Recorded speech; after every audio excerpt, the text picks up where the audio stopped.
In the comics, Dark Phoenix is one of the most powerful beings in the universe. Exactly how powerful is you, Dark Phoenix, in the movie? I mean, she's one of the most... Is she the most powerful mutant? Yeah. She's the most powerful mutant. So I'd say pretty powerful. And in this movie, especially, it's her kind of really trying to hold in that power and trying to remain the Jean that we saw, you know, in Apocalypse. And her power is immensely destructive in this movie. So powerful that even she doesn't have control over it. So it's really, really interesting. The mind is a fragile thing. It takes only the slightest tap to tip it in the wrong direction. Lots of fans were speculating that you could be Emma Frost, Ylandra, or even the Screw Queen. How is it like to play such a mysterious role? Well, I'm actually a character that is a combination of many characters.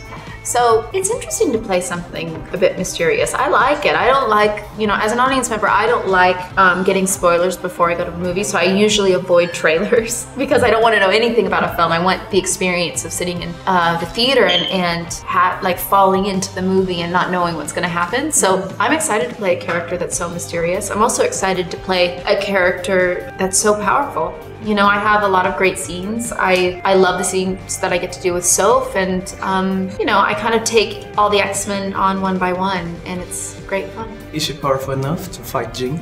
She is powerful enough to fight Jean, but I think she actually has great respect for Jean and great respect for Jean's power. I can't, you know, I'm not going to tell you what the result is of, you know, any kind of fight, but I can tell you that they go on head to head. She's a stubborn competitor.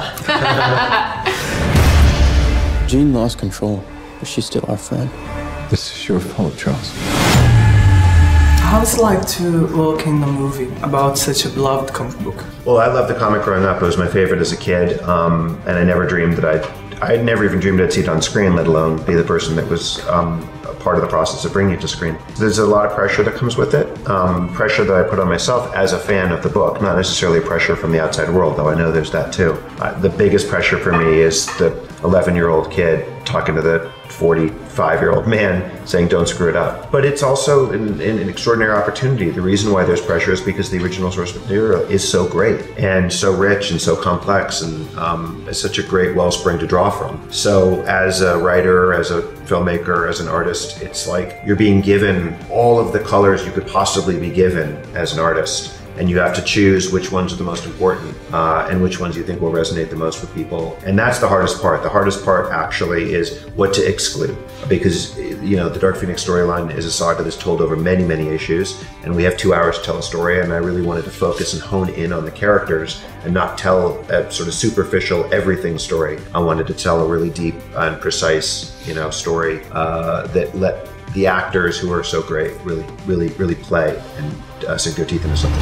I've seen evil, and I'm looking at it now. Probably the hardest thing I've ever done in my life, because I'm such a big fan of Jean Grey. So Oh, thank you so much. thank you. That's awesome. Thank you. Thank you, Queen, so much. Well, we won't let you down. You guys got a piece? That's good.